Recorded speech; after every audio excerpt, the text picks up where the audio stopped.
संतोष देशमुख हत्याप्रकरणी धनंजय मुंडे यांच्या राजीनाम्याची मागणी केली आहे. बघा, ज्या मृत व्यक्तीवर त्या मृत व्यक्तीच्या म्हणजे एकूण जे काही राजकारण चालवलेलं आहे, ज्यांना बोलण्याची ढब नाही, पावशेर दारू पिऊन त्यांच्या बोलण्याला किंमत नसते, असे लोक आता त्या देशमुख कोण आहेत त्यांचं ज्यांच्या मृत्यूच्या पश्चात राजकारण करायला निघाले ते पावशेरी पिणारे लोक, त्यांनी थोडंसं विचार बाळगले पाहिजे. एक संस्कृती आहे. अरे मोर्चा आहे की ते एखाद्या म्हणजे ह्याच्या संदर्भानं, दुःखाच्या संदर्भानं, आणि तुम्ही तिथे जाऊन अर्वच्च भाषेत बोलताय, शिवीगाळ करताय. ते दुःखाचा मोर्चा आहे की शिमग्याचा खेळ आहे?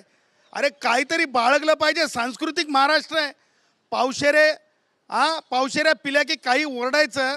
त्यातले त्यात ते काय त्याचं नाव, ते काय नाव, ते मनोज जरंगे नावाचं, ते मनोज जरंग्या, ते त्या मनोज जरंग्याला मला सांगायचं, तुझ्या बापाच्या घरचा महाराष्ट्रातला रस्ते नाही आहेत. मनोज जरंग्या, तुझ्या बापाच्या घरचे महाराष्ट्रातले रस्ते नाही आहेत. मनोज जरंग्या, तुझ्या बापाच्या घरचे महाराष्ट्रातले रस्ते नाही आहेत. काय बोलायलास तू?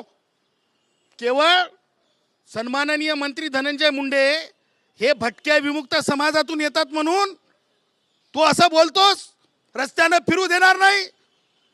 तुला कुणी दिलाय अधिकार? तू कोण आहेस? इथं जातीचं वर्चस्व चालत नसतंय, संविधानाचं वर्चस्व आहे.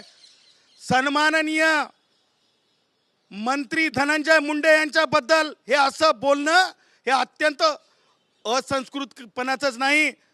मला हे म्हणायचं आहे की दुसऱ्या एखाद्या उच्च जातीच्या मंत्र्यावर जर हे बोललं गेलं असतं तर ताबडतोब पोलीस प्रशासनाने कारवाई करायलाच पाहिजे होती, केलेली आहे. हे अगोदर आम्ही पाहिलेलं आहे. जस्ट बिकॉज मागासवर्गीय समाजातले धनंजय मुंडे आहेत म्हणून कारवाई होत नाही का? तर हे प्रेशर आणलं जाते. मराठा आमदारांचा प्रेशर आहे म्हणून, तो धस मराठा आमदारांचं नेतृत्व करतोय म्हणून. त्याही पुढे जाऊन सन्माननीय विभागीय अधिकारी शहाजी उमप साहेब, तुम्ही मराठा समाजाचे अधिकारी आहात. आम्ही जात म्हणून तुम्हाला काही म्हणणार नाही, कारण तुम्ही अत्यंत चांगले अधिकारी आहात, आम्हाला कल्पना आहे.